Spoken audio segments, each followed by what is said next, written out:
Hello everybody, welcome back to Boss Rush at Night E3 2021. This is night 3 of our coverage, night 2 of E3, and we have a lot to unpack. I am your host, Corey Deering, and alongside me today, returning is the host of the PlayStation podcast Crossroads, the PC Muscle Race, sleeveless, LeRon Dawkins. What's poppin'? Also joining us is the host of Arsenal X, the Xbox podcast, the wise Wisconsinite, Mr. Jesse Douglas. How's it going, guys? Why is he wise? Like, why is he the wise Wisconsin? I don't know. I don't know. I'd like to compete against that title. I was going to say, I want a chance for this mantle, too. We should just have a Wisconsinite rumble. I'm down. Shoes off. Jesse.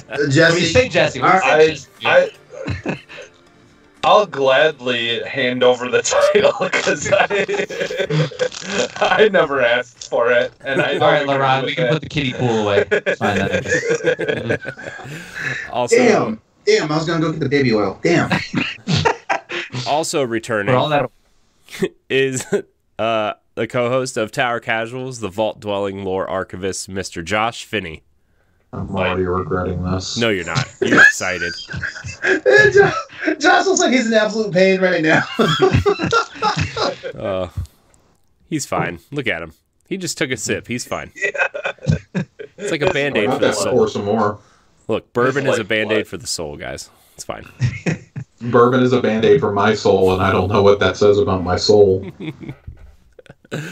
Also joining us from the EXPCast, two of them, Stoy and Pat. Hello, kids. Hello. Hello.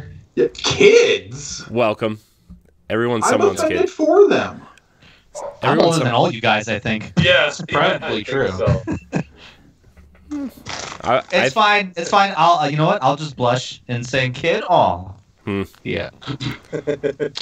People do say ID before he could be on the show. Look, that's better. That's better than what I said to Logan last night. Okay, when he told me that he was adopted, I told him everybody needs loved. So. Jesus Christ! Wow. So, kids works okay. How have we not gotten a strike yet? Because nobody. You know what? If you cares can have about us, hot that's tub why. streamers on Twitch, you can have this.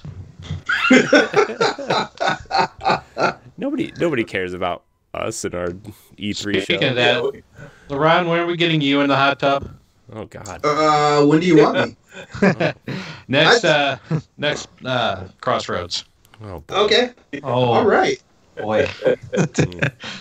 All right. Been a while since I sat in the bubbles. Okay. Oh, gosh. Well, we're not talking about hot tubs and wrestling in kiddie pools with baby oil. What are we talking about in this episode? I think I'm fucked. Oh man, that just brought up a really good story for Boss Rush After Dark, starting sometime in the near future. It involves Jell-O, not oil, but it's fine. That's fine. Save that for another day. Oh God. Okay. All right. So this is day 2 of E3. We had 2 pretty decent showings today. Apparently the PC gaming show was pretty good too. So maybe we'll hit that at the end. But nobody gives a fuck about that. Yeah, except for LeRon and his 90-inch wide TV and you are delisted, sir. Like I said, nobody cares about it. wow. Yeah, and that's the thing is Maybe them secretly Razer it's mice, been one of the right-click, best two-click. shows. Anyways, we're gonna focus mainly on Xbox and Bethesda, and then move into the Square-Enix Showcase, and then we'll hit the PC gaming show at the end for whoever wants to stay and talk about that. The people that care about that show can head on over to twitch.tv/Exodus803 to finish this show. Man. But what did everybody think of the shows today? I think overall it was a way better showing than yesterday. Although I did like what Ubisoft had to show yesterday. This was I was thoroughly impressed with most of the things today. To be honest with you. Xbox alone is better than the last 2 days combined, so... I agreed with that one. Xbox alone was better than the last, 5 years of E3. Yeah. Xbox did a pretty good job today, I will say that. I mean, it's pretty easily the best showing we've seen from Xbox, at least out of the last generation. I would say the last time I liked at least the first party offerings this much, like getting gameplay, like kind of seeing the minds behind the game. And of course, we're getting more throughout the week, right? We're getting more Halo multiplayer tomorrow. We're getting Forza tomorrow, and then Ninja Theory Obsidian and a few others are sitting out with Paris on Thursday. This probably is the best one since like 2010. Like, I don't think that's too much of a stretch. And it felt really, really balanced between your heavy-hitting first-party titles, your commitment to indies, and third-party partnerships. Like, there wasn't anything that was like, oh, shit, I wasn't expecting that at all. We kind of, like, knew a little bit of everything that was coming outside of, like, Arcane's game. We didn't really know what form that was going to take. And we did know a little bit about Arcane's game, though, right? Through leaks we knew it had, and stuff. We knew it had vampires, and it was from Arcane. Yeah. I was not expecting that. Yeah. I was trying to do some research on that game after the show today. So apparently it is like an immersive open world sim with vampires and cool guns, but you can play it cooperatively. So that's sim? cool. Okay. Right? That's what they said, immersive sim. Oh, okay, cool. That's what they said. Actually, there was one surprise for me in the Xbox Showcase that I had no idea about. Slime Rancher 2. I never knew there was a Slime Rancher 1. What? It's on Game Pass. I only know about this game because I have so many friends in the Japanese games, and they lost their fucking minds when that got shown. Yeah. Why? I've played Stoy, you wouldn't understand. I don't know There's why. this cuteness meter, and it goes above your, what you consider cute. I've actually put a lot of time in the first one myself. Okay. But because the kids, like, it's also like something that my kids were just like instantly attracted to. It's very simple. There's not like a whole lot to it. I mean, you're literally, like it says, you're just basically you're building crops to feed your slime, monsters, and like it's basically just a game where you just go searching for things and trying to find new stuff, and I suppose it's just pretty basic, I suppose that's fair. Like, this is a game for kids, and I am not a kid, even though Corey, you called me one earlier. Thank you. Yeah, but you're young at heart. It's okay. Yeah. Yeah, it's along the lines with the people that are interested in the Hello Neighbors and this is one of those games that there's a lot of I've seen a lot of YouTube stuff based around it being made, content being made about it, things like that. There's kind of that whole other section of gaming that exists like on YouTube where there's just like these videos made for kids, and they play all those kinds of games to get the attention of kids to watch their videos and stuff like that. And so like kind of being in that situation where I'm seeing a lot of that content because of my kids. Yeah, that's the only reason I know about it. Because literally the second that they started showing the visuals for it, I'm like, oh, this must be Slime Rancher 2, and like boom, yep. I just knew right away from the look of it that it was Slime Rancher. But yeah, I personally, I put some time in the first one. It looks interesting enough, but I kind of, it's something that I just played to get with my kids a little bit, and they haven't even really gone back to it much either. These days, they'd rather play like Fortnite or something. So cool. Hey Corey, did you check out that Teenage Mutant Ninja Turtle spin-offs? I think it was called Shredders. Yeah, you should pre-order it. Bad joke tax. You put must $1 have wrote that in one down once that happens. No, pass. Look, I downloaded Brawlhalla because Ninja Turtles were coming. I had no idea what that game even was. Right? We talked about this about Smite a couple months ago when the Turtles were there too. So if you put the Turtles in it, I will put some sort of money into it. I don't even care what it is. So I thought today's show, the showings were really good. I didn't get to watch it live, but I did watch it after, and I gotta say, I was really thoroughly pleased with both. I wasn't really expecting anything from Square, right? Like, I mean, I knew like we would probably see Guardians, which we did, which I know we're going to have a massive conversation about that. You should have heard the cheering in the Discord when Guardians was announced. Like, everyone was losing their collective mind. Yeah. Like that. Well, that was a lot of gameplay they showed. I didn't think they were that far along. I can't believe it was half of their freaking show. It was 26 out of their 48. It was 26 out of their 48-minute show. Mm-hmm. So, and that Final Fantasy Origins looks cool. So we'll get into that. But I didn't know what I was expecting from Xbox. There was a couple things that I would have liked to have seen, but there was also some new cool things that I was really excited for that I didn't even expect to be excited for. So we'll get into that. But Xbox kicked off their showcase with Starfield. We kind of expected that. An alpha trailer, I think they said it was. There's some cool little Easter eggs in there. There was a map of what was shown in the, I guess, the Elder Scrolls 6 thing. Some people were pointing out that one of the scratches on the dashboard looked like an Elder Scrolls 6 map or whatever. But Starfield was shown. It looks, it seems like Bethesda in space. Cinematic trailer. Right? Yeah. It's I don't know. Yeah, that. I like that there's a release date. Yeah, it's I further want to off see than how the game plays. Yeah, it's further off than I think we initially thought, although I know Jason Schreier's been saying it's been coming next fall. So yeah, he's been syndrome for a few weeks now.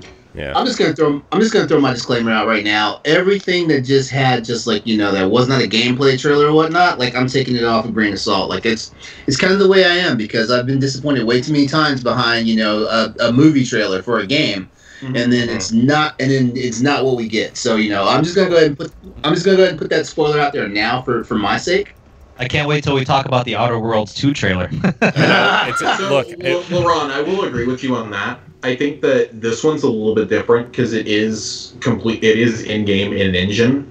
Yeah. That is different than your typical CG trailer. That gives you an idea of what they're at least aiming for, and not just like it's not a Killzone 2 situation, right? I mean, with Starfield, I'm not necessarily writing it off, but no, I know you're not. I'm putting that out just like I kind of as a general disclaimer. Yeah, like there's a difference when it says it's in engine and in game footage as opposed to completely conceptual, like Stoy said, like the Outer Worlds. Yeah. So or like what we got at the end with Redfall, whatever it's called. Yeah. Okay. I keep trying to call it Red Dawn, and then I remember Patrick Swayze isn't in this. Yeah. They're probably not coming so. Redfall would make me more skeptical just because we don't know anything about that game. Like, at least we understand that Starfield should play like an Elder Scrolls or a Fallout. Yeah. But Redfall's, it's like, up until Corey said open world sim with, you could play co-op. It's like, that shocks me. Yeah, I had expected that to play more like, because what I had been hearing was that it was going to be a vampire game, but along the lines of how Dishonored games are structured. Yeah. Okay. Like this took me completely by surprise, and I don't think it was just because of that, but I am kind of like LeRon. Like I'm really cautious about games that are CG only, especially like that where we have no indication of where the story is going, the gameplay, or anything, and yet it was still a 5-minute trailer. I think it was bizarre to do one that long, and it was really weird that you chose a 5-minute cinematic trailer to end your show on. If you knew you were going to end on CG, why would you not just have Starfield as your final thing? Right. Yeah. I think it would have been that funny. One is the more anticipated one. I think to like something way out of left field. I think it would have been funnier to open with Outer Worlds and end with Starfield because I think that would have been hilarious. Yeah, that would have been, Or you end with that Outer Worlds title, like because when that first started airing, I was in a call with our friend Ray, and he was like, oh my god, is this Fable? And he's like, I thought this wasn't gonna be here, and then he starts hearing the narration. He goes, oh no, and he like immediately he goes, this is fucking Outer Worlds, isn't it? And we're just both dying laughing for the rest of the trailer. Yeah. It is the most self-aware thing I've ever seen at an E3 conference. And I love it. Like, it's them making fun of themselves. Like Phil Spencer said a couple weeks ago, we want to have a focus on gameplay and not on CG as much as we have in the past. Yeah. And, like, largely outside of like your one more thing being a 5-minute freaking trailer, you pretty much delivered on that. Mm-hmm. Which I enjoyed the shit out of that trailer. Like, I liked the story, like the character building. The characters seem amazing. Like, that's the thing. I think the reason that I didn't have a problem with that, and I think they could get away with it. Are we talking about Redfall? Yeah. Okay. All right. Is like the characters. If the characters are at least what's going to be in the game, and it's going to be more like a Borderlands, like, kind of, you know, like, game where there's a lot of humor, and, you know, and you've got these characters that we got to see 5 minutes of, and like what their characters are like if that's still in the game and it's, you know, like whatever the game is, I don't care. I did like getting a look at like some characters. And if, you know, as long as those characters and that like humor and stuff is brought forward into the game, like, I'm perfectly fine with what I've seen. So I definitely got Borderlands vibes out of that. Yeah. So it's like Borderlands but better, in my opinion, because I like the humor in Borderlands. Like, I liked the first one. After that, I dropped off of the face of the earth for me. So but yeah, so let's go back to Starfield for a minute. It's still like I appreciate that they showed like the alpha footage and stuff, but like, are we just assuming that it's going to be Fallout in space, or do you guys think it's really going to be something different? Todd Howard made some comments today. An interview with him came out about it. I believe it's getting published tomorrow, but excerpts from it were published today, and he says he's hesitant to describe it as Skyrim in space because he feels like that doesn't do the game justice. But at the same time, that's a really like easy way to describe it, to draw in like more hesitant gamers. Mm-hmm. I think. He says he feels like, you know, the exploration in this is something they haven't done before. Like, they're establishing a world with a ton of lore in it, like they do with Elder Scrolls, and like they've gone on to go do with with Fallout. You know, it's set like in our timeline 300 years from now. Like, those are all compelling things, I think. Mm-hmm. And, you know, I think that, you know, y'all hit it on the head earlier. We need to see some gameplay of this. And we're probably not going to see that gameplay. At the absolute earliest, you might get a gameplay demo if they do a 20th anniversary event this fall. Other than that, you're not getting anything until E3 next year, because that's how Todd Howard works. That's what I was going to say. I'm not expecting anything gameplay-wise till E3 2022. And that's good. I'd rather you sit down and work on this. I could see some gameplay trailers. I think you've got to sit down and just work on this. Yeah. You can't have another Fallout 76 situation. Yeah. And this is the first, like, big game out of this acquisition. Like, yeah, Deathloop's coming out. Yeah, Ghostwire. Like, this is why they bought Bethesda, though. Plus, it's for those marquee titles. Plus, it seems like the first big game that's only for Series X, right, and PC, right? Because there's no Xbox One version they confirmed, right? Nothing that they announced that's coming out in 2022 that is from Microsoft is an Xbox One game. Nothing. Yeah. As of right now, Halo Infinite is the last Xbox One game, and I expect it to stay that way. Mm-hmm. I think Forza Horizon 5 is Forza. Yeah. Well, I'm banking on Forza. Like, so on the, like, if you look at the release schedule, like I'm saying, like right now they have Halo projected past that for right. Forza will probably be what, end of September, October-ish, probably, right? It's November 9th. November 9th. They said, Did they? Oh, they did say that. Okay. Mm-hmm. Sorry, I was like, when I was watching it, I know it was a 90-minute show, but I probably watched the whole thing in like 40 minutes because I was like, you know, it was a day. It was a day, guys. But I got press releases pulled up. We're good. Thanks, We're good. Josh. I'm really leaning on everybody else for this. To be honest with you, we'll help you. I was like, I sent Josh the show notes earlier. I was like, I kind of want to do something a little bit different tonight because there's so much that was announced today. Yeah. And I was like, should we just go over like the 10 or 12 big games and then checklist the rest of them? And if anybody has anything to say, we'll just do it that way. He's like, yeah. I was like, sorry, dude. I still got to watch him. He's like, don't worry. I took novel-sized notes. So I was surprised I could talk 20 minutes about Yakuza. No. Yakuza's on Game Pass. Denied. Go play it. Next. Tonight. I'm excited. I was really intrigued. I'm always intrigued by what Bethesda has to show, even though I'm not the biggest Bethesda fan. So I'm interested to see what Starfield has to offer in the future for sure.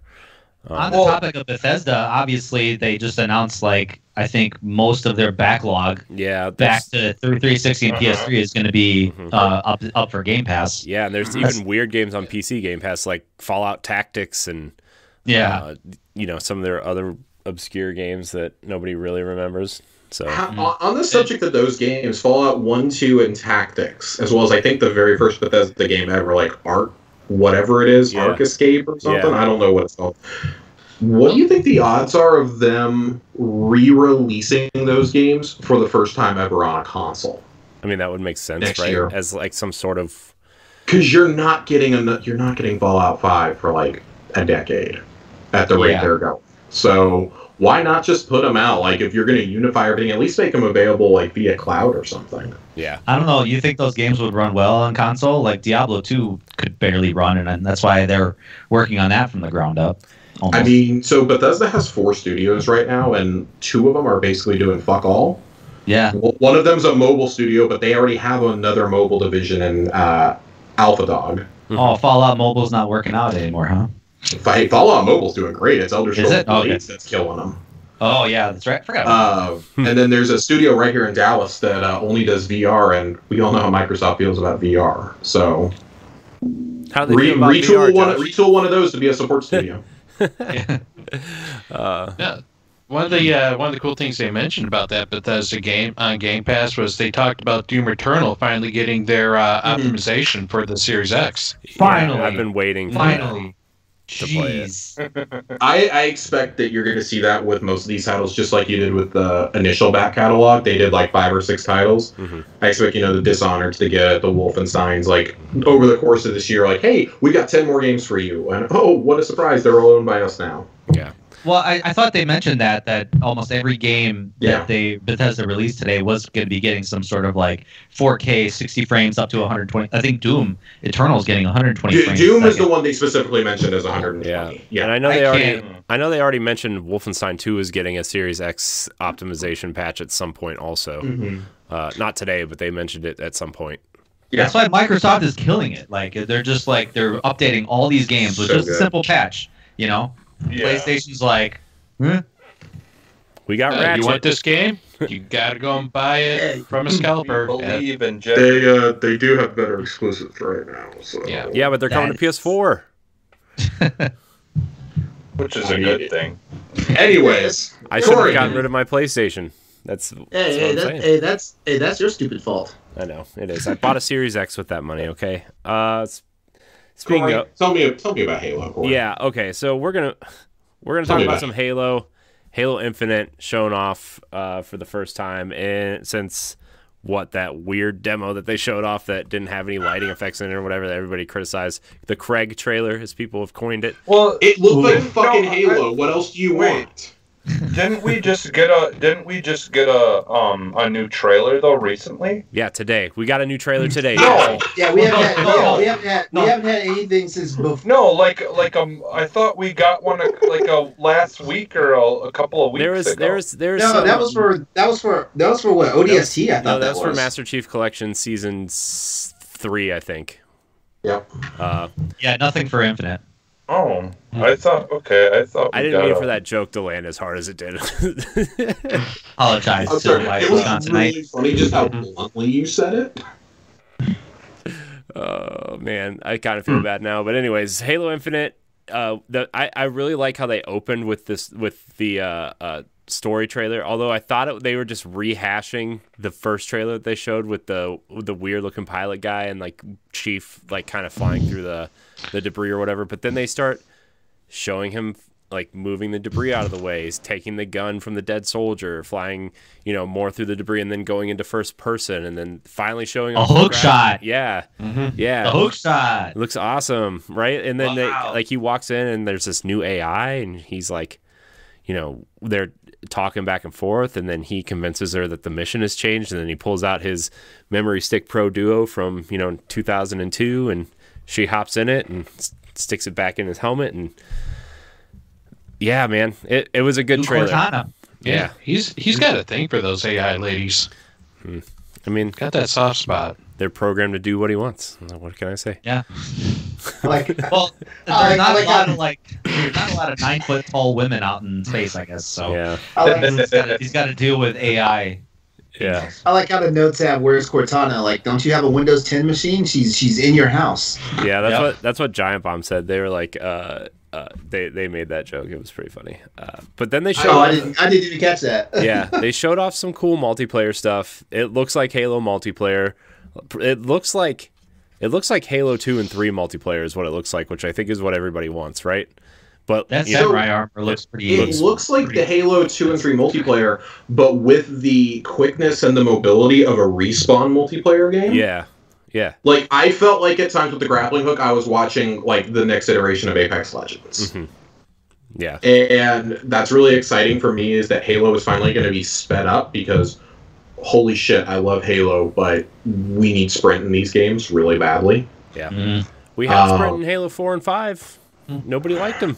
Yeah, but the I think adding to that is just the traversal elements. You know, and that's what the hookshot kind of brings. It's like it starts to add a little bit of verticality to the. Well, he's got the arm shield that he pops up at one point. Mm-hmm. The commentary from the AI is hilarious. Yeah. Yeah, the no scope kill the no scope kill, stealing the flag, that was funny. Like, you better haul ass. What did the AI chick say? She was like, "Let's cause some damage" or something when you picked up the heavy weapon or whatever.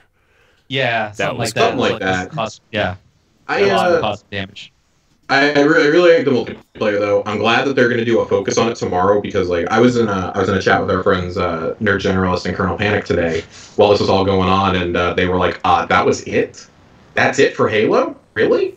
And then we found out they were doing a showcase after. They're doing something almost every day of the week this week for Infinite.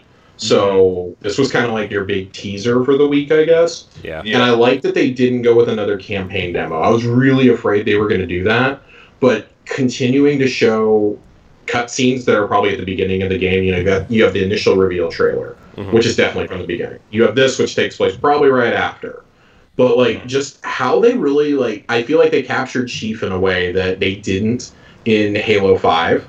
Like, notice when he's going through space, like, how carefully he's moving the human bodies to the side, but he's, like, just chucking the Covenant bodies out of his way. Mm-hmm. Yeah. And just throws the Jackal behind him, but he's, like, tenderly moving the Marines, and he's, like, looking at them, like, almost longingly, like, when he goes to pick up the assault rifle, especially. Yeah, when he went to pick up the assault rifle, I thought he was going to take the dog tags off of, like, I thought that would have been even cooler if he just, like, grabbed the dog tags off of the soldier, but he didn't even take the assault rifle, but... Nothing is more Xbox than hearing Steve fucking Downs talking.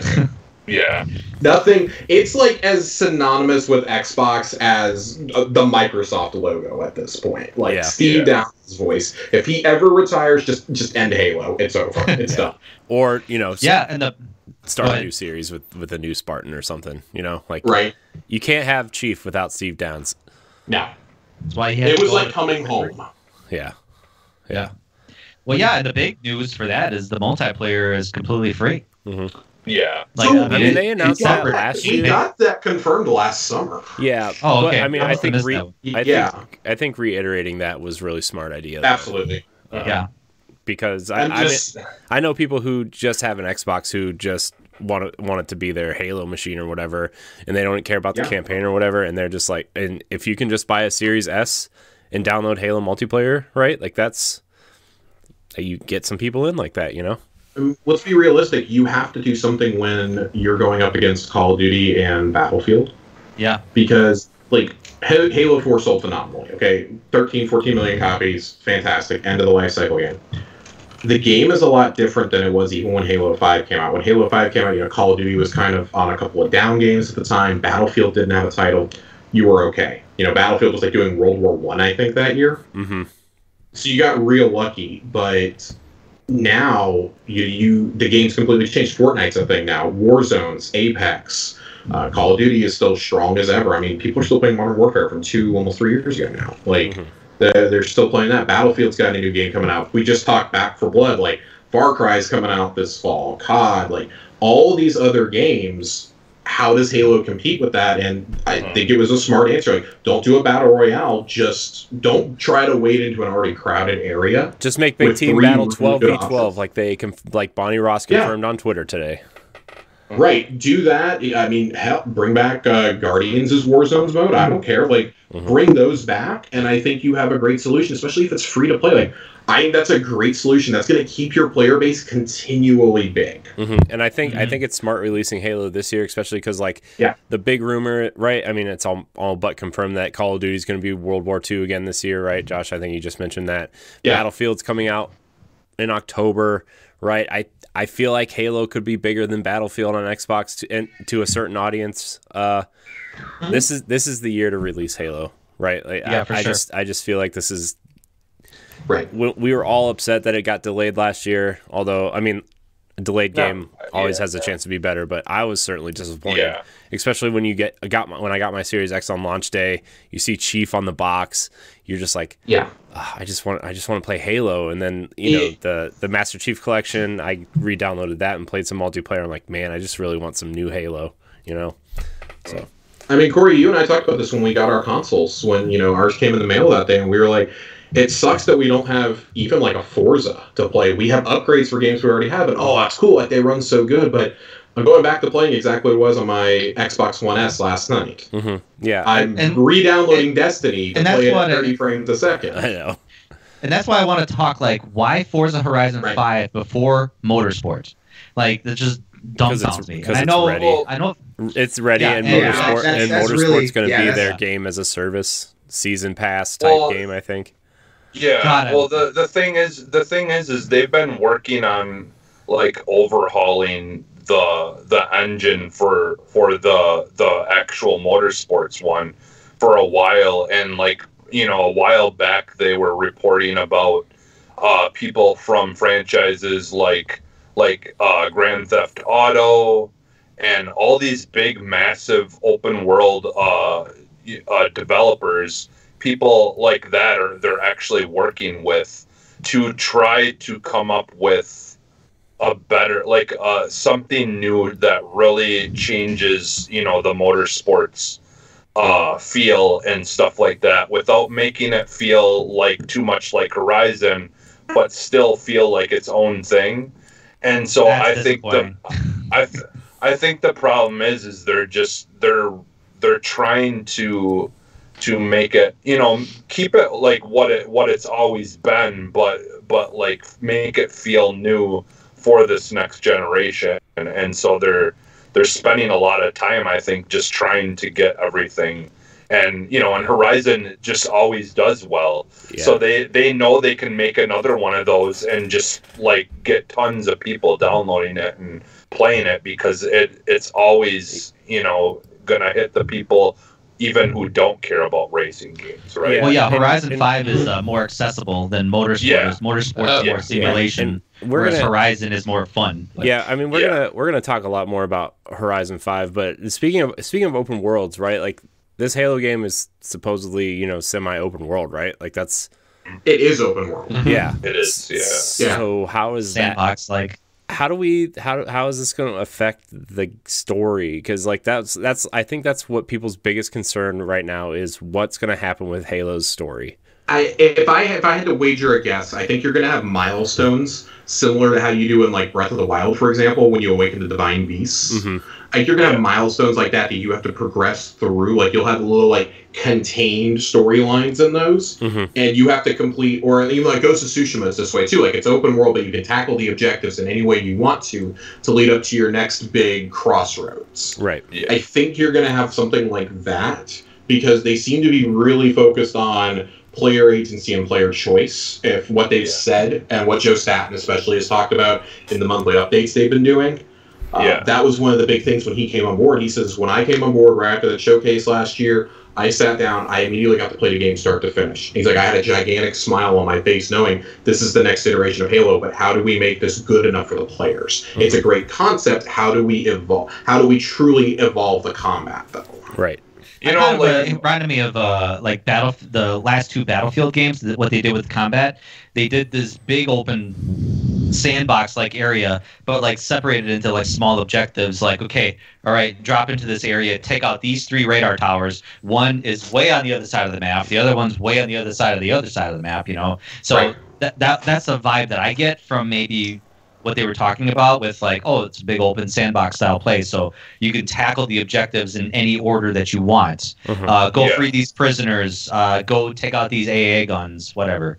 So I would like to see more of like something like a Tomb Raider brought into it, where you can like find like artifacts of like these different like information or things that about these different factions of aliens and things that have lived out in that area, or maybe the people who had inhabited the ring, you know, long before, or you know, like more lore type stuff that's hidden in the world that can like dump. I think that's what the terminals serve for, right? Like, I mean, I wish they would go deeper on the terminal stuff, but I think that's what those were for, right? Like, you go out of your way to search for them and read about the lore and the skulls and everything, finding skulls and stuff.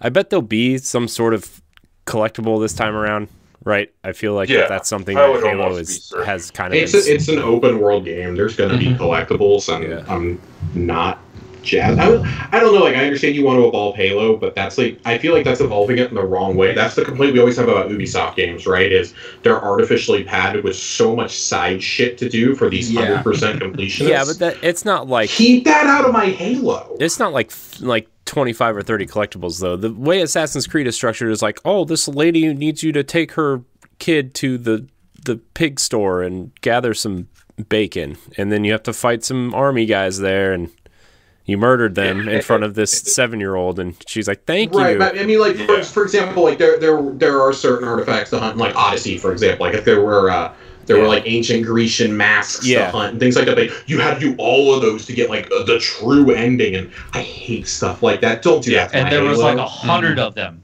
100 of them. Yeah. Don't do it. Don't do that. Like, yeah, that's not the Korok seeds. No. I just want. You mean like, you didn't collect all the 900 Korok seeds there, Jesse? No. And get that. So I did not want the golden maybe shit. 200. I feel attacked right now. I got all 900 Korok. This is a safe place. I got all 900. I love collectibles and hunting them. So that'd make me excited. Well, I just spent 5 minutes trashing your opinion everywhere. Yes, you did, sir. Oops. I was actually going to bring it up at the end of the whole thing, because I'm like, if someone knows everything about collectibles, if it has an achievement or a trophy behind it, that guy down there will get it. Yeah. I have platinum like the last 5 Assassin's Creed games. See, I complain, but I'm going to do it. The whole time I'm going to be sitting there messaging Jim going, God, I fucking hate this. This is bullshit. Well, time for another 3-hour grind session of finding these damn masks. Right? Like, I'm single-handedly keeping the Kentucky bourbon industry in business when I play these games. State of Kentucky thanks you, sir. I'm seeing that trailer today, though. It made me really excited for Halo. Same.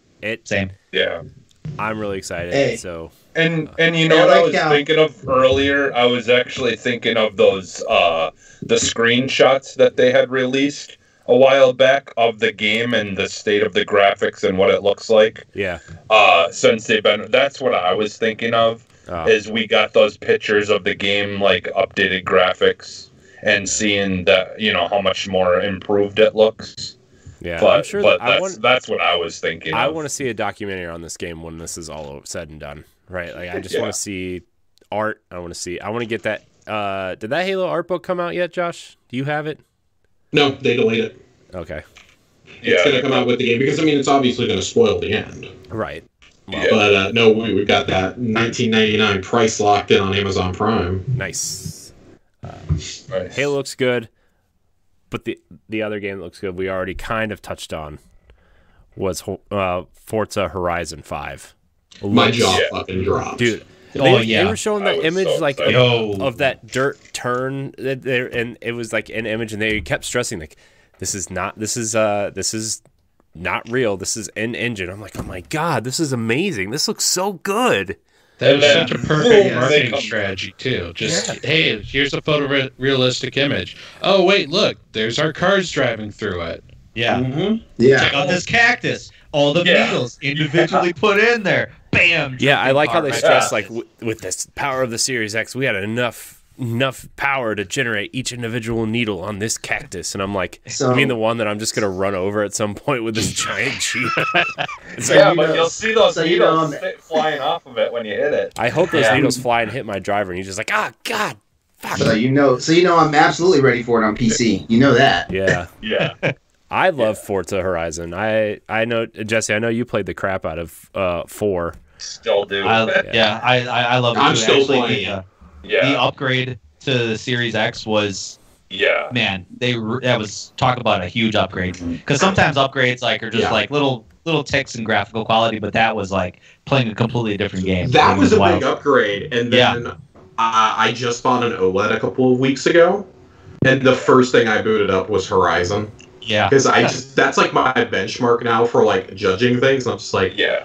oh my lord, this is incredible. I showed this to my girlfriend when she woke up this afternoon, and she's like, at one point she saw the rock formation like y'all did. She's like, that's gotta be a picture, right? Like, there's no way that's in game. Yeah.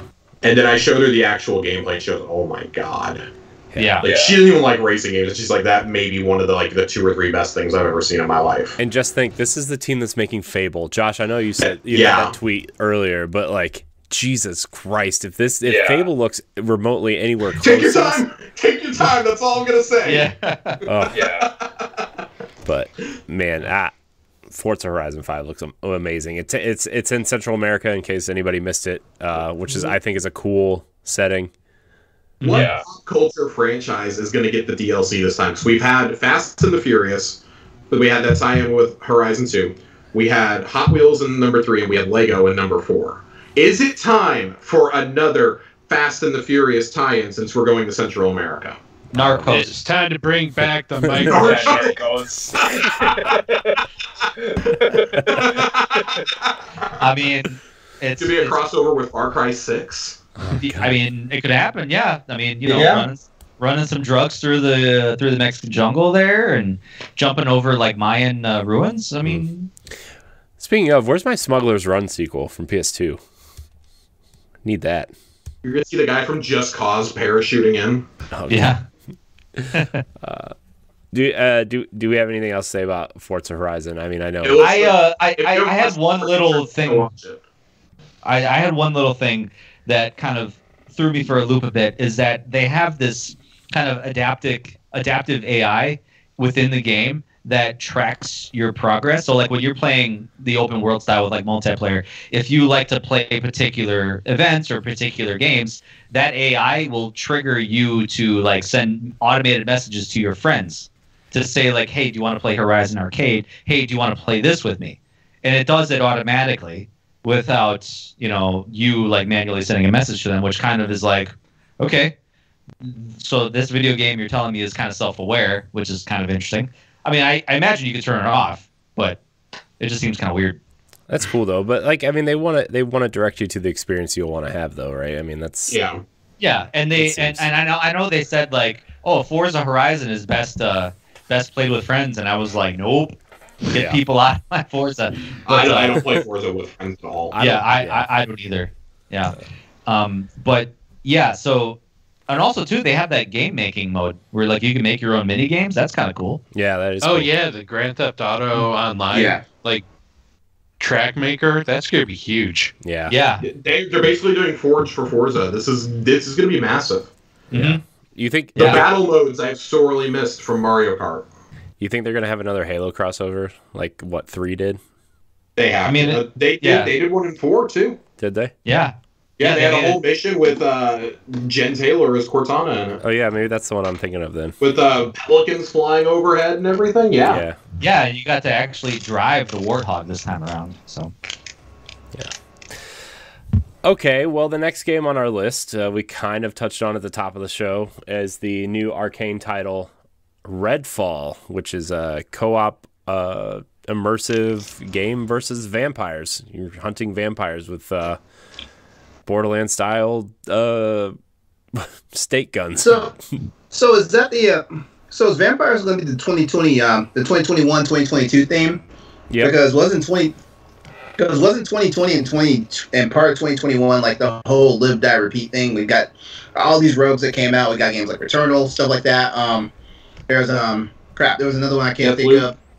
Deathloop, yeah, Deathloop is still coming, stuff like that. And now it looks like we've got the vampire renaissance happening all over again in video games.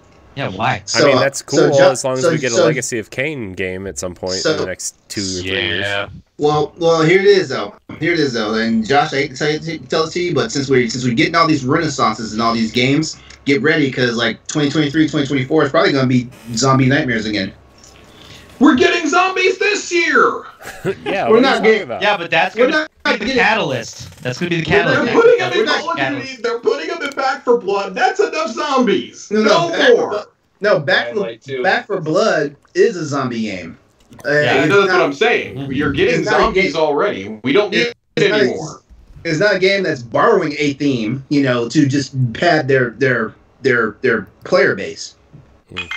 At least take them away. Take them away. No more zombies. We're leaving them behind with The Walking Dead Season 3. At least Rainbow Six Extraction changed it up and gave us alien infection instead of undead infection. No, they just took a failed Call of Duty mode and made a whole game around it. I don't understand why they didn't keep the name Parasite. I really like that name. Yeah. I understood the whole thing about Contagion and Wait, is it Contagion? No. It was Quarantine. The code name was Parasite. The code name was Parasite. Then when they revealed that it was Quarantine, and then they changed it to Extraction. I don't know. Because Extraction is kind of like a game mode, and I think that's what they wanted to kind of showcase. Yeah. Like you're going in, shooting alien parasites, but you're extracting people. Yeah, to me it was more like a mix between like Prey and like taking something like Prey and mixing it in with, because like the thing is like we kind of already talked about this yesterday, but I just like for me that whole thing though, like I'm glad that it does feel more like a standalone game and not just a mode. Like you actually have stuff you unlock and as you progress and stuff like that. So. Yeah. Well, we've already spoken about it. I just had to just say that real quickly. But I don't know, Redfall. Like I need to see more. Like like these stylish trailers and everything. Cool. But let me see the brass tacks. Let me see the nitty gritty about what these games are. Yeah. Like I said, I'm sold. I'm sold on the characters, and I hope they do something with those characters. As far as the game goes, like I have no opinion about it because we haven't seen anything. Yeah, but like I like the characters. Do we know these are the real characters, or are they going to give us a chance to create our own? And these are just like the subclasses. I almost like stereotypes. I think these are already characters in the game. Yeah, because you spend that amount of time building the characters, you can't tell me that they're just going to throw that all away and it's not going to mean anything. Yeah. Like that's why I said because of how long it was, something about that has to be substantial about what the game is going to be, at least character or humor wise. But like as far as the game goes, we didn't see anything to have any opinion on it. But I'm on the website right now, so I'm on the website right now, so all the characters have names. And it basically describes it as an open world co-op first person shooter. So, okay. All right. I think this would be cool if we do like I don't know. I feel like this is a cool concept. Vampires have been gone for way too long. Okay, I need that awful blind date where we went and saw Twilight like 20 years ago. However long it was. It was just terrible. watch Dracula Dead and loving it. No, pass. I feel like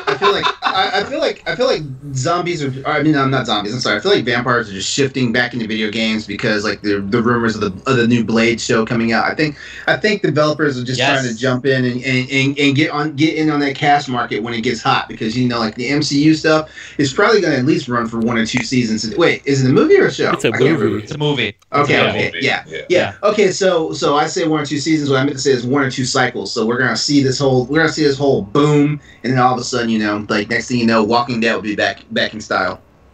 Don't worry, they'll be on the 4th spinoff by then. I mean, we need werewolves. Ubisoft is trying to bring back werewolves. I mean, didn't Resident Evil? Oh, Resident Evil. Resident Evil did kind of too. Yeah. Werewolves riding horses.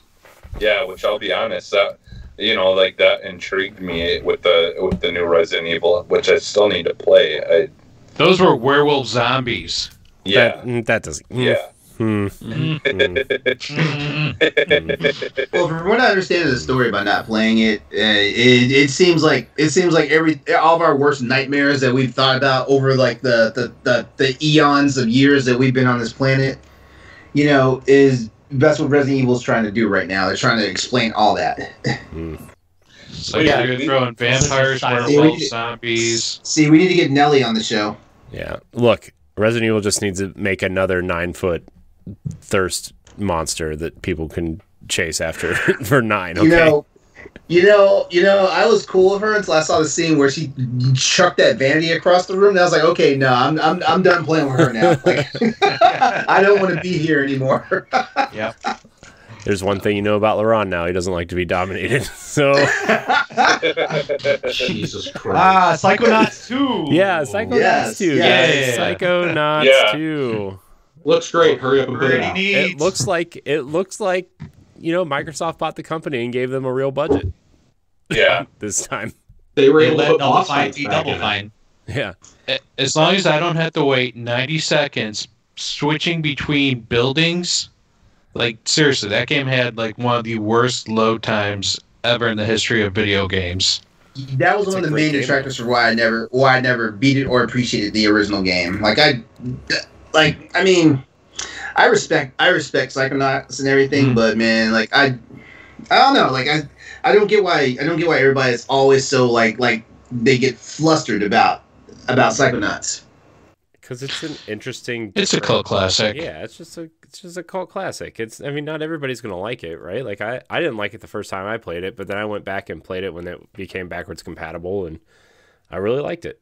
So, yeah. This game looks good though. I'm probably gonna give this one a chance though. Like, I'm gonna give it a better chance than I gave the original one because, like I said, I never went back and beat it. You should. And I've got it like a couple times over. First time last week. The art is cool. I think the level designs are unique, right? There's so many different level, just designs of the levels look cool. It's just, I'm excited. I will it's play. It's literally what you would imagine giving Tim Schafer money. Yeah. This is what he comes up with. This is what happens. Keep doing it. Yeah. Keep giving him money. Yeah. All right. So, I guess we'll move on. Just a couple more quick things here. Contraband was announced. It's Avalanche's next game being published by Microsoft, right? Like it was just a CG trailer. Yeah. With nothing. Absolutely nothing. Yeah, exactly. Nope. Yeah. 4-player co-op Uncharted. I'm calling it. Yeah. That's what it looks It's being made by the team behind Just Cause. Yeah. Yeah. So that's neat, I guess. Then we also got a trailer for The Outer Worlds 2, which we already covered this. Move on. I know. You know what? I want to talk about it, LeRon. Okay, damn. Shut your big muscly great trailer. It told us we nothing. See the silhouette of a hero. I want to talk about how we had the budget to completely create him yet. Yeah. I thought we spoke enough about this in the beginning that we didn't have to come back to it. Oh, okay. And then cue in the wah music. Just to keep the show moving. Hans Zimmer. To keep the show moving, I will not talk about it. The Sea of Thieves update. The wah music. The Sea of Thieves update with. How was this not done before? Right. Yeah, that's the first. That's the first thing I was going to say. I can't believe this is free. Yeah. They were probably too busy doing stuff with Nintendo. When I saw this, I was like, oh, there's no way this isn't like a $20 expansion. And I was perfectly willing to fork that out. Mm-hmm. Like, my girlfriend plays Sea of Thieves all the time. I would pay $20 for a Pirates expansion. But it's free, and it's got like a standalone story and stuff. Hell yeah. Give it to me. I don't understand why it had not been done before. And you know, when it was crazy, like when I saw like right when it was opening up, I was like, damn, are they finally just buying into the whole Pirates of the Caribbean thing? And little did I know they were basically doing a Pirates of the Caribbean crossover. I was like, damn, do this. Pirates of the Caribbean. That's awesome. Yes. You got a title for your episode, Corey. Yeah. Well, no, I mean, okay. Well, I think yeah, like you have the, well, I mean, a lot of Nintendo stuff that Disney does stuff with, and then you've got like, you know, the what's it called, the game that I don't play, Kingdom Hearts. Kingdom Hearts and stuff like that. Hey, you shut your mouth about Kingdom Hearts. Disney. Hey, you're not alone here, Jesse. Disney is definitely like, you know, like, I've tried, but I don't. I mean, Disney's definitely trying some unique things, right? Like they're licensing out, like especially with Star Wars now, and Marvel has been, right? They're not afraid to go to a console exclusive. They're not afraid to take chances with other companies, right? I'll tell you, there's one guy at Disney you can thank for this right now, even though he'll never publicly take credit for it. And that's a couple years ago, they hired away John Drake from PlayStation, and put him in charge of gaming over at Disney. And ever since then, you've seen the Indiana Jones deal has been made, getting out of the EA deal for Star Wars has been a thing. You know, Lucasfilm Games is going to be its own division. This has been a thing. Like, I would not rule out more happening. Like, we've heard the rumors about Xbox getting a Star Wars game. Okay, I wouldn't rule that out because, as John put it when he went there, he says, I want games being made that are the games I would want to play and that I would want my children to play. So when you think about that, like, just because it's... Right. Well, like, and I think he's trying to change the perception that just because it has Disney on the box doesn't mean it has to be shovelware. Like, it can actually be a really well thought out game. Like, Kingdom Hearts is one thing because that's an original story that you go to Disney Worlds in. And that's Square-Enix handling. Like, that's kind of like the exception to the rule here. But I think the higher ups at Disney, seeing the success of the Spider-Man partnership, for example, has made them a lot more willing to take chances. Like, oh yeah, we'll let Bethesda and Machine Games make Indiana Jones. We'll let Microsoft. We really like how they turned Sea of Thieves around, and they've kept it going consistently for 3 years now. We'll let you do this. It makes sense. It makes sense for everybody. And hey, we can sell those cosmetics in the game then that make you look like Jack or make you look like Turner or Barbosa or whoever, and we'll make money from that. That's all this is. This is how do we make money? And this is a no-brainer.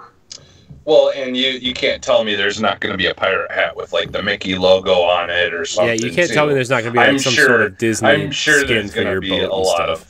Yeah, well, it's not that like ship, and then you got ship cosmetics. Like, of course they're going to let you make it look like the Black Pearl or the Flying Dutchman. Like, you've got all these things. Like, and it begs the question. Like, Grounded, we don't even call it Grounded. We're like, hey, that Honey I Shrunk the Kids game. Yeah. Like, when is Rick Moranis recording dialogue for that game? Yeah. Probably right now, while they're doing the TV show. Right? He's reprising his role in the TV show, right? The Disney Plus show. I have no idea. I think so. And Josh Gad is the kid. I've heard that. Right? So, yeah. Anyways. Flight Simulator, speaking of crossovers, is hitting Game Pass for Xbox on July 23rd and getting a free Top Gun expansion. If they do not get the rights to play Danger Zone, this expansion, not even I'm worth boycotting it. Not even worth downloading then. Not even worth it. Don't make me hook up my Spotify like some uncultured swine. Yeah, no kidding. It's got to happen though every time that you take off from the aircraft carrier. Yeah. Every single time. Every time. Yeah. Wow. I will go. Are you guys being serious about that? Because I think I will turn that game off if I hear it for like the umpteenth time. Just because you were alive when it came out. You know what? You can take your sour grapes and you can go back to PlayStation. Okay. I need you guys a brief bit of history here. Okay. Yes, I was alive when the movie first came out. Yeah, that is true. But also, I served the I served in the United States Navy. So I had the wonderful pleasure of sitting in a class that was supposed to be about sexual harassment, but we're all watching the damn Top Gun movie. There was no sexual harassment whatsoever in that movie. What are you talking? Sommerville by buddy Plaguetale. No, Sommerville. LeRon? Nope. We're nope.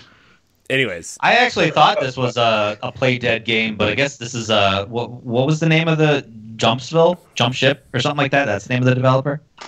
Yeah. Yes. So, yeah. Josh, you said that these were some of your favorite games of the show. So, Sommerville and Replaced.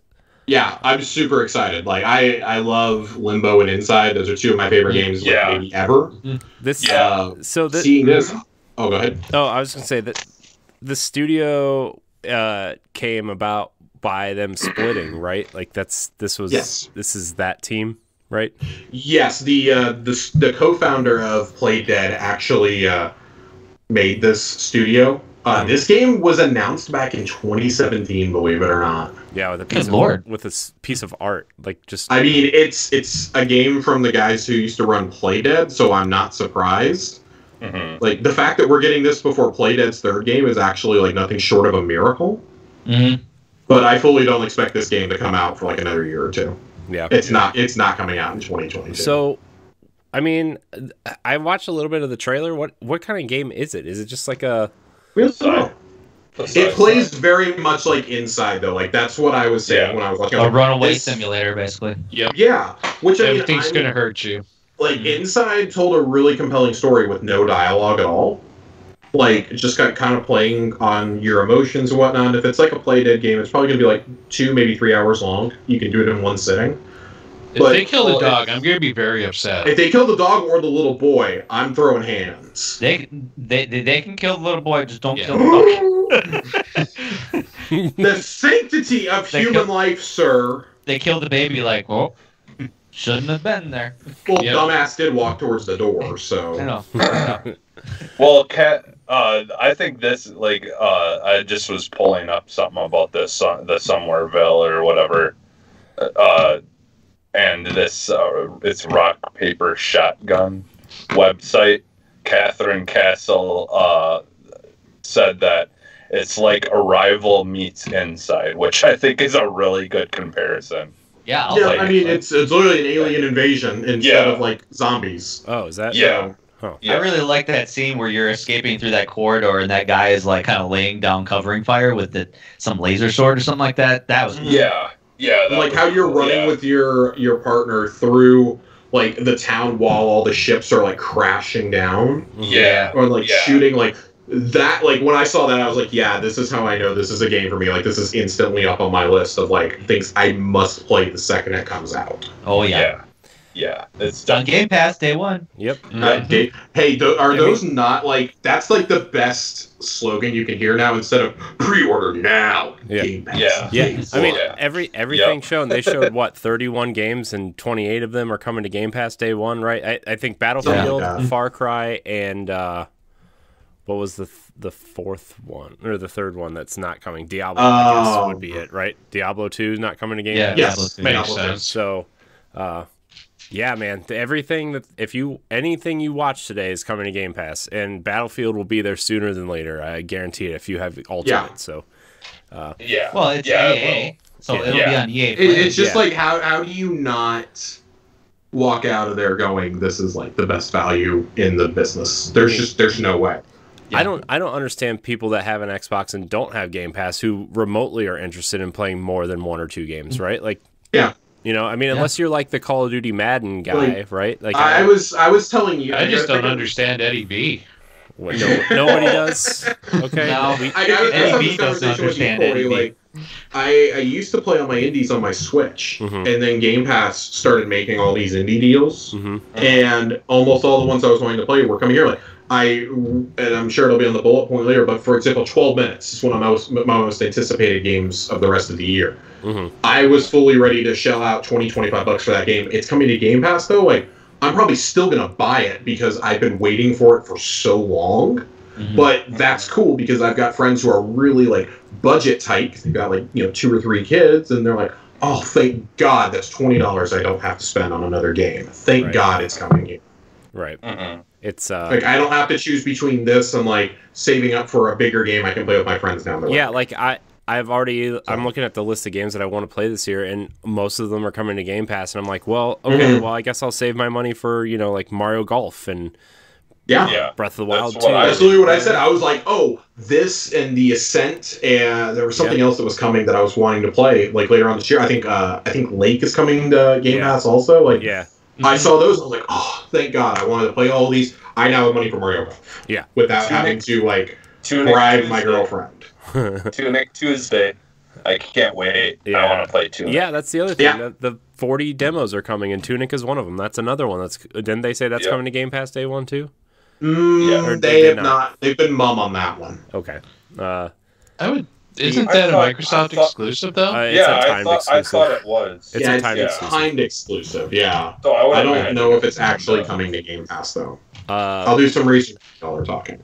The other game, Josh, that you wanted to talk about, and I actually wanted to talk about too, was Replaced, which I think they showed this game off a couple years ago under a different name, which I think it was called The Last Night. No, I looked it up when you asked me that too. It is not actually. That game is in development hell and may never actually come out because of legal issues.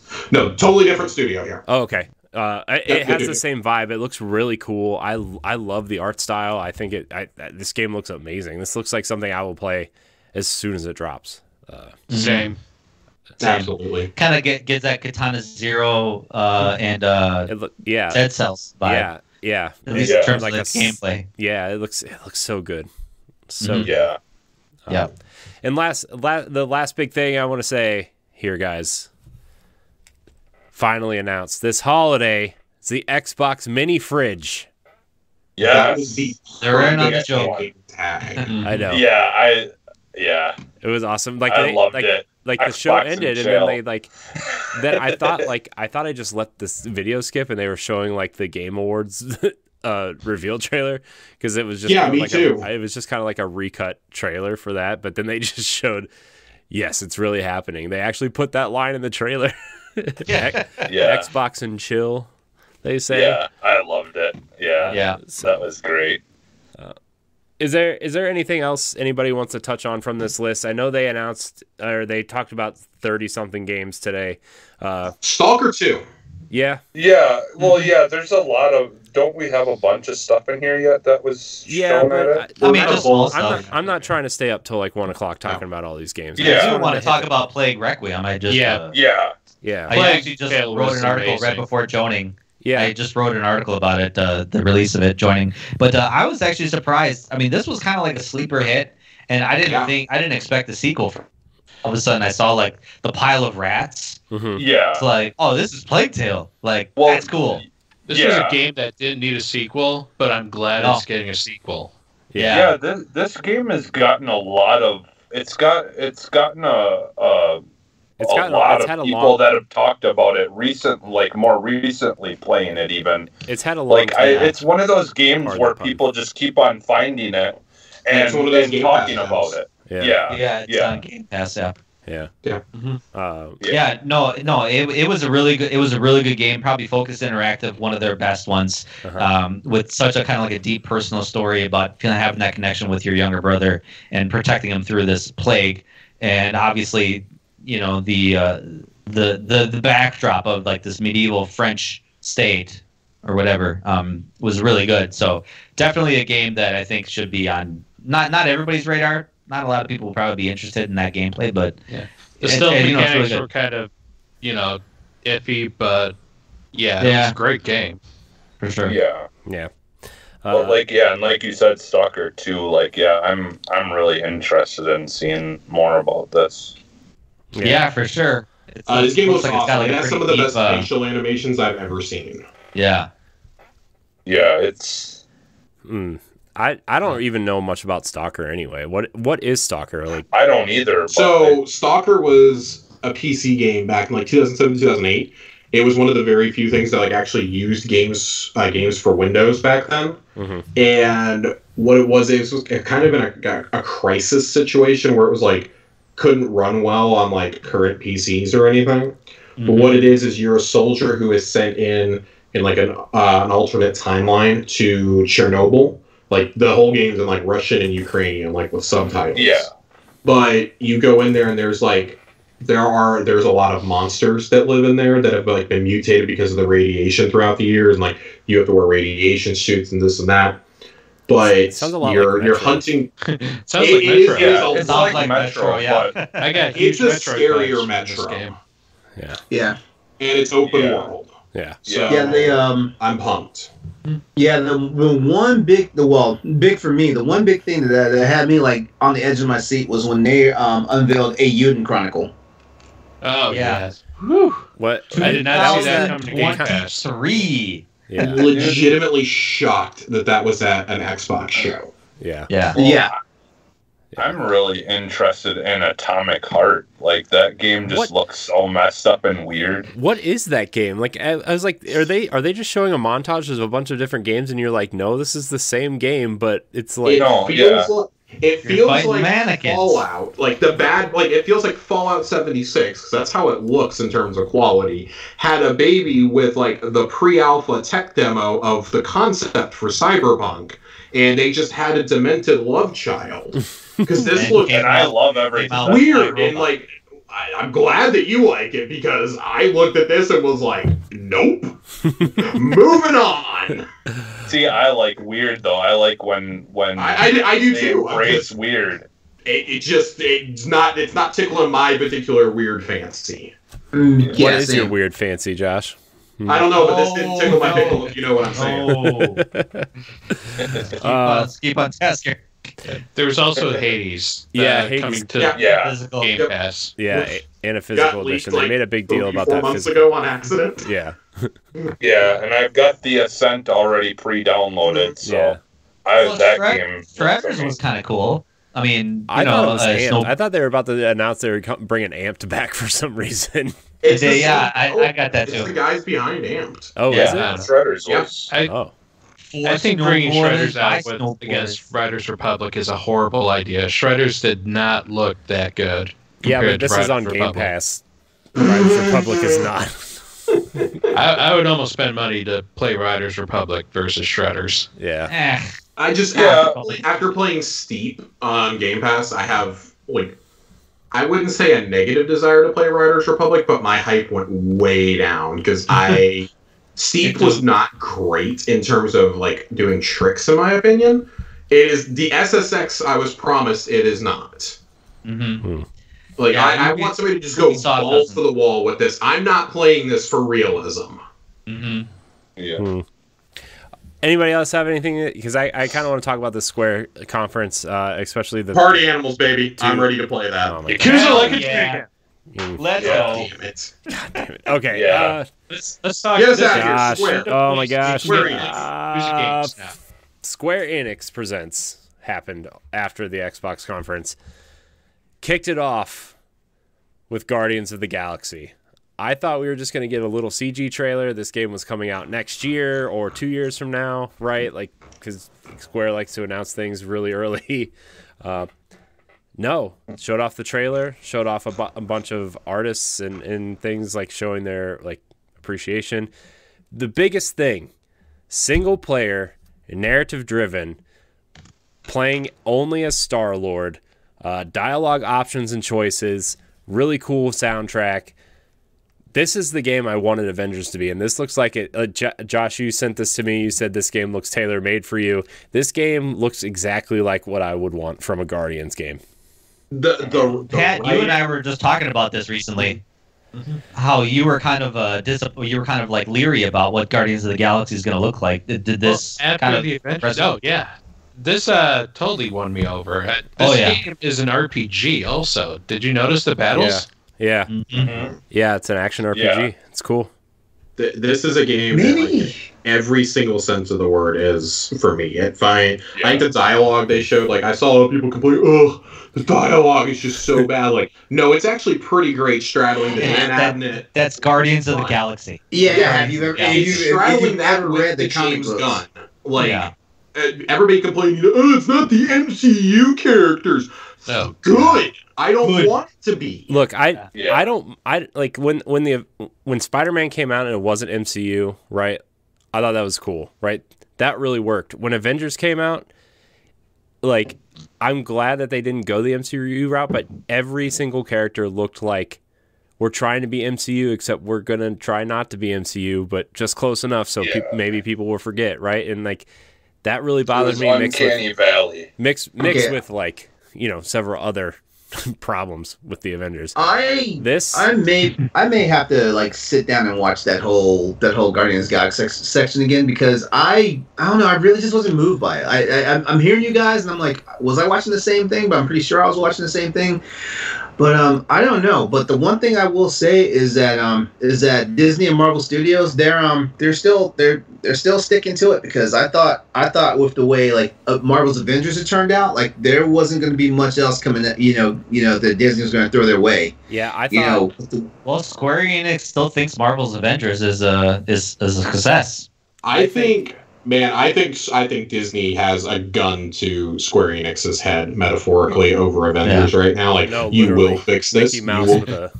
Yeah, you will make all this content for free. Well, you will not profit on this game anymore. Banking on the success of Black Panther's DLC. So. Mm-hmm.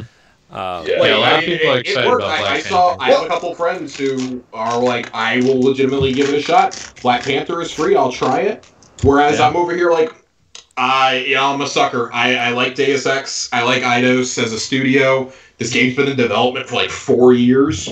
Give it to me. I'm really glad they went the single player route, because Guardians, I feel like just as much as Avengers, has that ability where each character could be their own separate subclass, right? Mm-hmm. And you could do the loot thing. You could do we have to go do this mission to find better loot to upgrade our ship and upgrade our weapons and make new weapons, right? Like, Guardians totally has that vibe way more than the Avengers does, right? And I'm really glad they're sticking to their guns and doing a single player narrative driven game. I like this because, like, this is the point I made earlier when I was talking with Ray.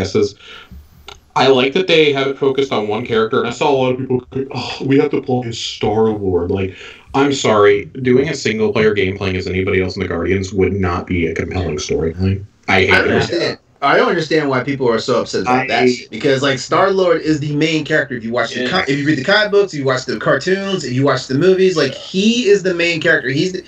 Without Star-Lord, there is no Guardians of the Galaxy. So I don't understand why people are like getting all bent out of shape about that. Maybe they just hate Chris Pratt and whatever's going on with him lately, or I don't know, but whatever. The Galaxy. It's just like, if you nail Star-Lord in this game, if it comes out, it's really good. Like, hell, even if it's like 8.5, like there's clearly room to grow in another game, it becomes financial success, then you explore adding in a couple of other Guardians to play as in a future game. Mm-hmm. Okay? Yeah, like side DLC. I said, I would love to see a single-player game. I don't ever want it, maybe give me the option for co-op, but I prefer not to have it. Let me have a single-player game where I can play as any of the characters when I want to, or have their own quest lines, or something, really lean into the RPG aspect of this. Mm-hmm. Let me upgrade my characters, my gear, my loot. Like Corey said, let me, I don't know, not have to go hunting for gear, but let me upgrade it with resources or something that I'm earning in game. Yeah, if you can like an Assassin's Creed or Ghost of Tsushima. Yeah, you could just find resources around the level you're going in, and you go to your ship's workbench to upgrade your weapons or your mask or your rocket boots so you can fly longer, right? Yeah, you can play cassette tapes. That's the other thing, though. Speaking of the music, scanning. Let's go. Speaking of the music, does anybody get the feeling that you're going to unlock different songs, and each song is a different ultimate superpowers? Oh yeah, God, please. Yeah, I got that when he was holding up his Walkman. I got that kind of reference. Yeah, that's cool. I think that would be a really cool thing. Real kind of That's why I was only half joking about upgrading his Walkman. Because, I think that would be cool as shit if they just totally lean into just being the goofiness. Yeah. Honestly, if Microsoft wants to capitalize on this and get, some extra DLC that's exclusive to them, give them a Zune, just like at the end of Guardians of the Galaxy 2. Yeah. Just to be in on the joke. Dude, that'd be hilarious. So you get modern music if you play the Xbox version? Right. Yeah. No, you only get early 2000, early to mid 2000s music. Can I still get DMX on there though? Yes. Well, hey, early 2000s, you put Limp Bizkit on there, you put Cold or some other like kind of like new metal bands in there. We're good. Well, you get flawless file versions of the songs instead of Get the edited versions on accident. I also like that the dialogue options look like they're going to be able to change the course of the game, right? Because there's the little dialogue thing where like Rocket hates you for that. Yeah, they said Rocket will remember that or whatever when he chose to have Drax throw him across the pit or whatever. And then when he decided to sell Groot instead of Rocket to the monster buyer or whatever, right? That was there's going to be some interesting influences there, I feel like. Maybe not like big, but just enough to maybe alter certain things. Yeah. I wonder how far they're going to go. The Telltale's Guardians of the Galaxy gave me anxiety, like, because your team just started to like drift apart. It's like, no, you guys got to get back together. Come on. You know, I don't want that feeling again. I forgot that there was a Telltale Guardians of the Galaxy. I tried to forget that there was a Telltale Guardians. It's actually kind of decent. I don't know. I didn't mind it. Yeah, I haven't played it, but I'd probably give it a shot. But yeah, like the thing is too, like, just kind of going back to people complaining about you playing as Star-Lord. The thing is you know very well this is going to be like a Final Fantasy game where these characters are going to be, and you know, you're going to be a squad for the most part the whole time. And yes, you may be only controlling that character in, you know, like movement, but you know there's going to be a lot of situations where you're interacting with the other characters. I can see you're flat out controlling their attacks. Just kind of like in Final Fantasy VII Remake. I could see like Final Fantasy 15 where you didn't control the other guys, but you gave them commands. You don't ever switch over to them. Like that's the pop-up menu. I think to me that's just people looking for something to complain about.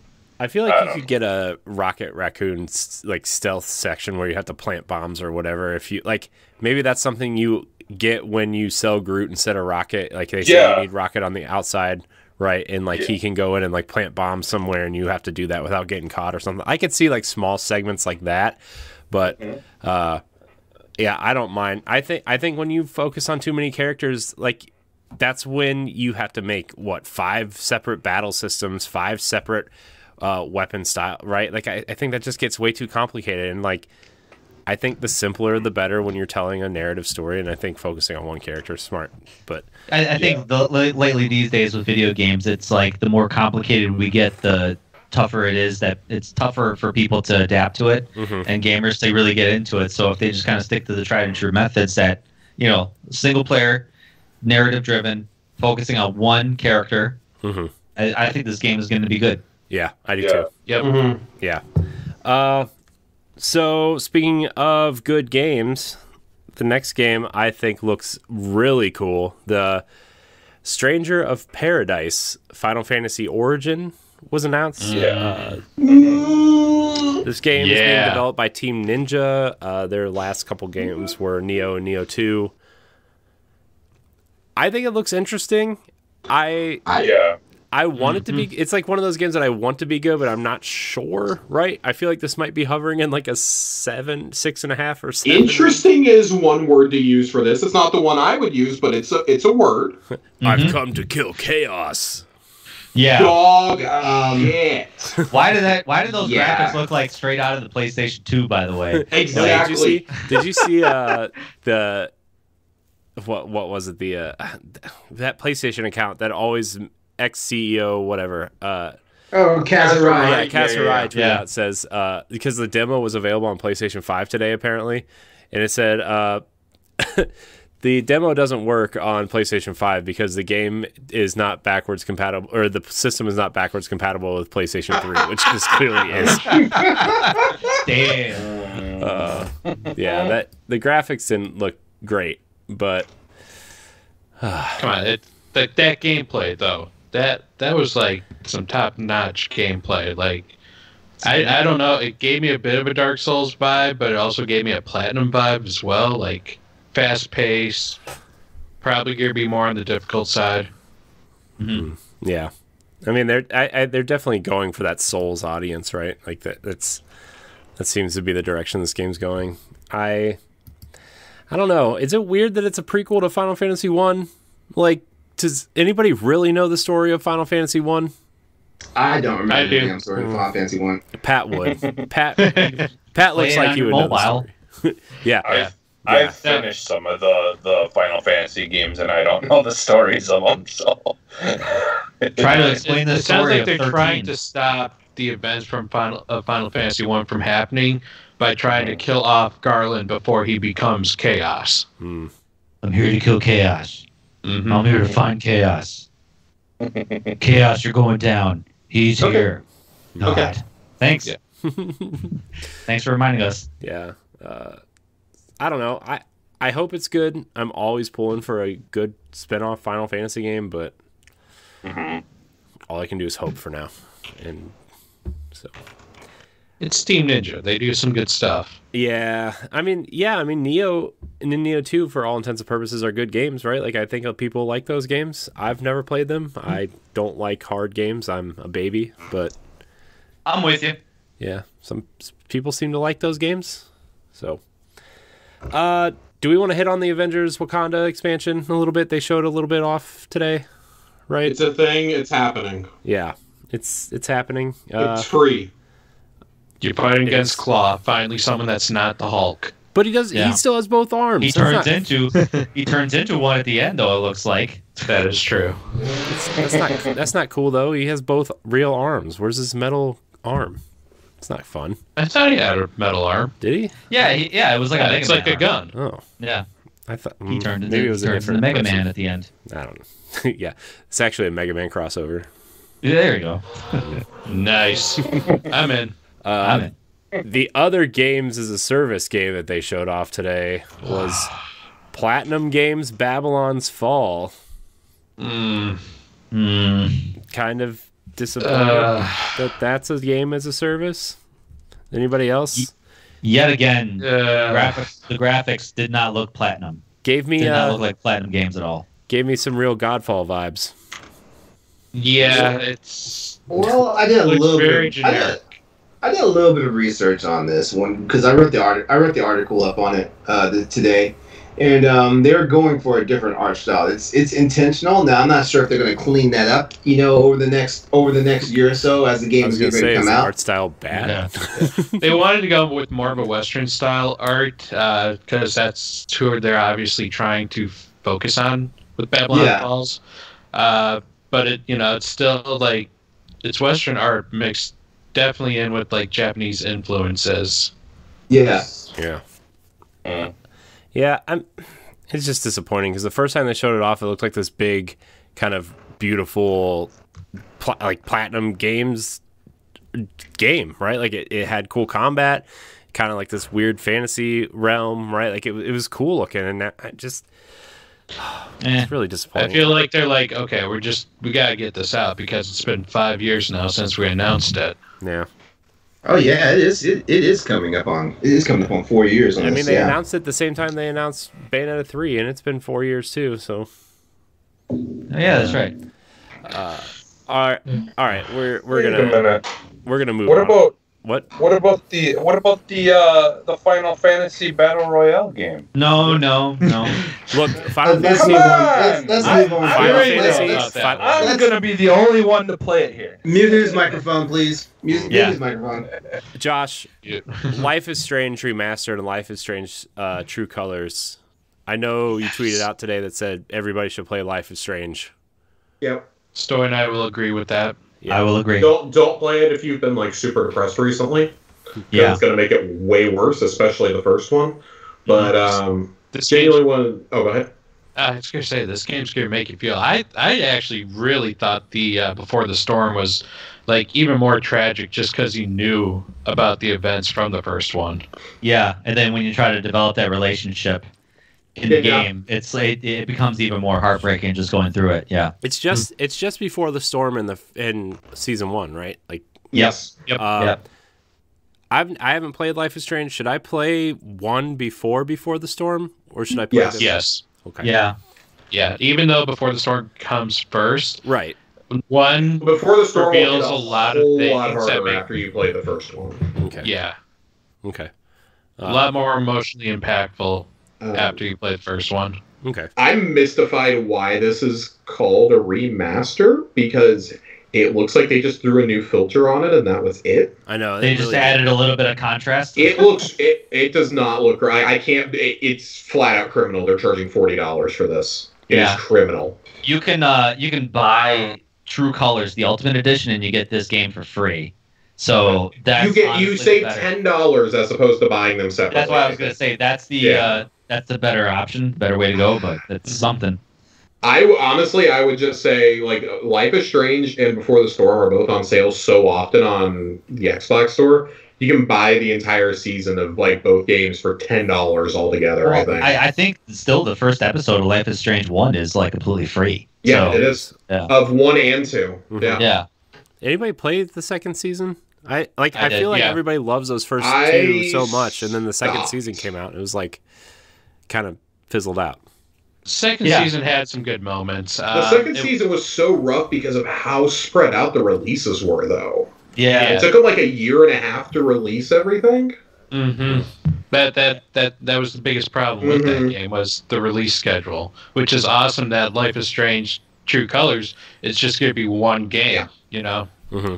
I would prefer that personally. I like episodic games, but I feel like you have to do a weekly release for them. Like, I think Tell Me Why did it great last year. Yeah. That 3 episodes, 3 weeks in a row. Boom. Yeah. I think part of the Tell Me Why, like, them doing that was to see what, you know, if it would have a better impact on things and a more positive, impact on releasing it like that. And then they probably were like, okay, well, this did really well for us to do this. So if you play the first episode of Life is Strange 2, and then you play it, you finish it, and then you forget about it, and then all of a sudden you find out a couple months later, like, oh yeah, shoot, episode 2 released like a couple weeks ago. I totally forgot about it. Like, people forget to play your game. Yeah. It's not like a show where it's like, if it's coming out every week, a new episode coming out every week, that's different. But yeah, when you got more than a week in between, then it just doesn't work like that. Mm-hmm. Yeah. All right. Well, that's kind of it, unless anybody wants to talk about the mobile garbage that they spent 20 minutes on.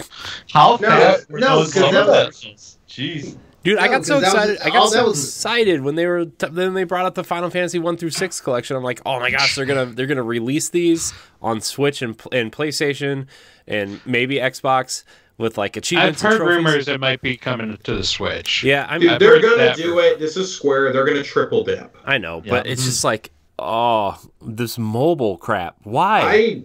I'm so extremely. Wait! Aren't most I think you can actually aren't most of the Final Fantasies on Switch already? Nope.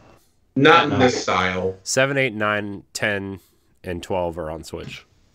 I think all the style is. I'm getting it confused because they put Final Fantasies 2 through 6 on the Game Boy Advance.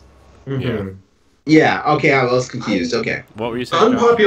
Incredibly unpopular opinion on these.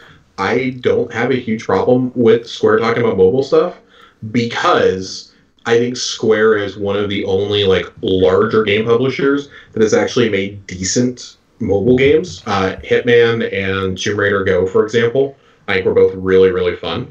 Would you pay $10 to $15 for each one of these though?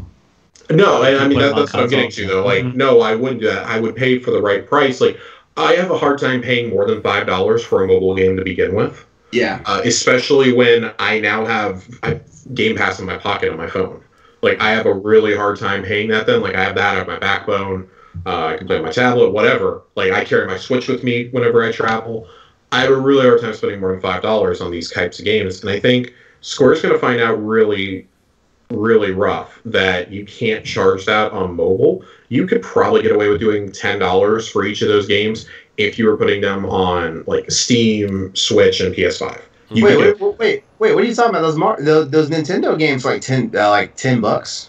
I don't play the Nintendo games. I play decent mobile games. I'm just saying. Square-Enix has done this in the past, where they have released games on mobile for like $20. Like the original Final Fantasy right now is $8 on mobile. Yeah, see, like I think when we get into the pricing, it's criminal. Like I don't think the actual act of putting them on mobile is bad. And to me, that's what a lot of the discourse today surrounded around was just like, oh god, fuck mobile, get us out of here, get us back to real games. Like no, like just shut the fuck up for a second. Like okay, if you've got concerns about the pricing, that's one thing.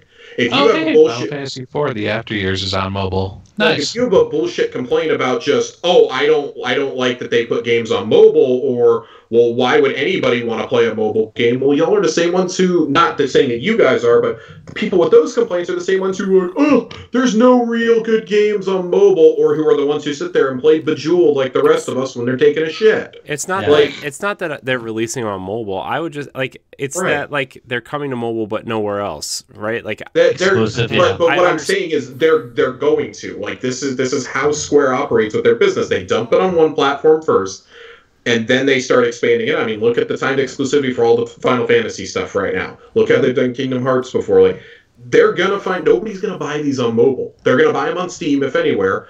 They're gonna be like, oh damn, we messed up. Then they're gonna put them on the consoles and be like, oh shit, we could have made a whole lot of money really quickly. The thing is there's enough programs for your computer that is basically allows you to run Android and all that on your computer and just we don't condone emulating doing hacks. These games are coming to Steam. We're better than that. I think they did say these games are coming to Steam too, though, right? Yes, they are. So yeah. Well, and the thing is too is I can hook a cord up to my phone, mirror the image onto my computer, play with a remote. With a controller, and I'm still playing it without it being. That's too much work. That's too much work. That's too much work. Just let me buy it on the Switch. Yeah, take it from the PC guy. That's too much work. I like playing games on my phone. Like I flat out do. Like I'll be honest, I play mobile games at work when I'm on my phone. I played a lot of Infinity Blade back in the day. I play card games, I like playing Hearthstone. Like, I don't have a problem with mobile games if they're priced appropriately. Like, I play a lot of Disney Emoji Blitz. Yeah, I would like to get, like Final Fantasy VI, I would like to get on my phone, but I don't want to pay $10 to $15 for it, like you guys said. I want to pay $5 and be like, you guys made your money decades ago on this game. You continue to make it for decades on this game. Please just let me get it at an appropriate price. Like, I get that you're going to be, oh, it's a brand new version, and it's a remaster. Then put them all together into a bundle or something. Well, get Final Fantasy 1, 2, 3 updated graphics on the PSP. Yeah. Well, if my PSP hadn't blown up, that would be a great option. I can't wait. All you got to do is buy a new battery like I did. My battery nuked. The thing is dead. Yeah. It does not work. I've replaced the batteries. Oh, it's gone. Sucks. It's done. Wow. I'm also no longer on Vita Island either. I want that War of the Lions port of Final Fantasy Tactics on Switch or something. Well, you know what did look really good though, even though it was What? I was gonna say, what did look good, even though it was for phone, is that Nier Incarnation. Like that game looked amazing for being on phone. I think this is also the third Nier game. Like this is the official one, and that kind of hurts. All right, so I think we kind of talked about all the big stuff. We kind of crapped on the mobile stuff for a while. Pick up Legend of Mana. That game's awesome. Overall today, how do we feel? How do we feel about today's conferences? I felt really good watching these, especially because I wasn't really expecting anything from the Square conference, and I got two interesting things out of it for me, and then the Life is Strange stuff. Like at Josh's recommendation, like I do want to play that, and now you guys' recommendation now too. Life is Strange didn't need a remaster. That just seemed to be a waste of resources. Yeah, especially since it's like. Yeah, it's a money grab, basically. I mean, they gave away the first one for free with Games with Gold at some point, so I'll probably start with that and then move from there, right? I mean, I know like Josh said, the other ones are on sale all the time, so It's not even optimized. Matter of fact, I think Series they're on X. sale right now. I'm sure they are because of Right. that. Isn't there a Square-Enix sale right now going on Xbox? There's the There's- big E3 sale. Yeah, there's like going on. 600 games on sale. So, And But that to game's conclude, I really think Microsoft kind of killed it today. Square Enix barely had anything to show besides Guardians and, like you said, Life is Strange. But yeah, I think Microsoft definitely killed it. The Stranger in Paradise. yeah. How come they didn't show Final Fantasy 16? That Sony won. they're not- Yeah. They're not going to. It's a Sony exclusive. Yeah, when they show that, okay, it'll be they'll show off Final Fantasy Remake 2, they'll show off 16, and they'll show off what was that other thing? 14's Forspoken. Forspoken, that's right, yeah. Yeah. Well, so I wouldn't say that like it being an exclusive would exclude that because they did a Square-Enix Presents back in March when we found out about Life is Strange, and they had like a 10-minute segment for Forspoken there. Yeah. Well, Square Enix at the end of the conference problem- did say that they got another one coming. Yeah. Yeah. Well, the problem is that it's exclusive first for Sony. And if you notice, because I actually was doing some research and doing some looking up on this, apparently when like the whole before E3 started, like so in the weeks running up to E3, like they actually had stuff that had PlayStation logos and stuff in it. And if you look at a lot of trailers now for just like the E3 like after shows and post shows now, all that PlayStation stuff is gone. Yeah. Why does Sony gotta be such a dick about playing with others? Come on, Sony. Hold on, wait. Sony didn't start this. Nintendo started this crap. That's true. Okay. That's okay. true. Nintendo started Another this. show for that. Yeah. Okay. No.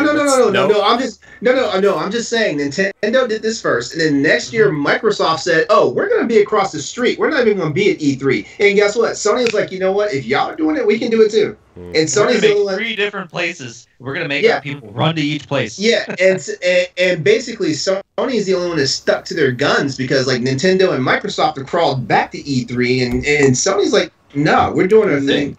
I will say Nintendo and Microsoft never technically left. Microsoft actually loves the ESA for some reason. Like their event may be off property, but the second they announced E3 was coming back, they're like, "Fuck yeah, we're there." Last year it was different; it fell apart, but Microsoft loves the ESA. Well, yeah. The only reason they do their own area for E3 is because they want to make sure that they have the room to have the stuff that they want to show off. And they own the Nokia Theater, right? Yeah. Well, it's the Microsoft Theater now. Okay. Well, you know, I'm glad you guys are explaining to me. For the sake of optics, though, like all I saw was Nintendo said we're not having stages at E3. But Nintendo's always there with Treehouse. They're there every year with Treehouse. So they talk out still on the show floor. So they talk out both sides of their mouth. Then okay. I'm just saying for optics, for guys like me who see things a certain way. Like all I saw was one year Nintendo was like, oh, we're not going to be on the floor at E3, and then next year, Microsoft. We could talk about this for another 45 minutes, but we're gonna wrap the show. This has been Boss Rush Games Recap Night 3. Thank you, Pat and Stoy, for joining us tonight. You can listen to having me. EXPcast on your podcast service of choice. Thank you, Jesse, for joining me. LeRon, Josh, it's been fun. Join us tomorrow night as we cover Capcom Take-Two, and there's someone else coming up also. I don't remember who's tomorrow. Oh, gotta cover that Verizon segment. Yeah. The Intellivision segment. Intellivision. Intellivision. Verizon Intellivision, Take-Two, Mythical. The indie showcase is happening, so you know we might want to throw Dan and David a bone on that one. Yeah. The indie showcase. Razor is my most anticipated tomorrow. I can't tell if you're joking or not. I'm actually like part serious. Aren't they doing it? Wait, aren't they doing a bunch of Xbox crossover things though? Isn't that? Did I hear that right or wrong? What are you talking about? Aren't they making like a bunch of like Xbox branded accessories for Series X for mouse and keyboard accessories? Maybe. I don't know. I think they are. Yeah. You know, I caught a bit of the Futures Game Show today, and I gotta say, they probably had the best hosts. Really? They had Laura Bailey and Troy Baker. And yes. It wasn't like super cheesy at all. Did somebody lie to them and say they were doing voice acting for a game? I love the PC game show, the PC gamer show too. Like man, because Mika Burton and the other two that they had, their names are escaping me because I'm just infatuated with LeVar Burton's daughter. I'm sorry. Yeah, they've been doing this thing where they do an actual like a performance that's like, you know, almost like a Devolvers TV show. It's like a TV show, but they're, you know, like they're playing the characters and they have the robot character that's funny, that, you know, comic relief. And yeah, like I thought they did a really good job this year with that the humor and stuff in it. So all right. Well, anyways, you guys can catch us back here tomorrow night for night 4 for those conferences, and then Tuesday we will have the direct recap show. LeRon, you can have that night off. You know, Dan's co-hosting with me, so it's fine. Anyways, okay. I want to thank everybody so much for joining us tonight. Remember, if you're watching on YouTube or on podcast services, to like, subscribe, and share. Leave us a nice review, all that stuff. Remember, you can watch us live on twitch.tv/BossRushGamesLive. And until tomorrow night, goodbye. Bye. Bye. Take care.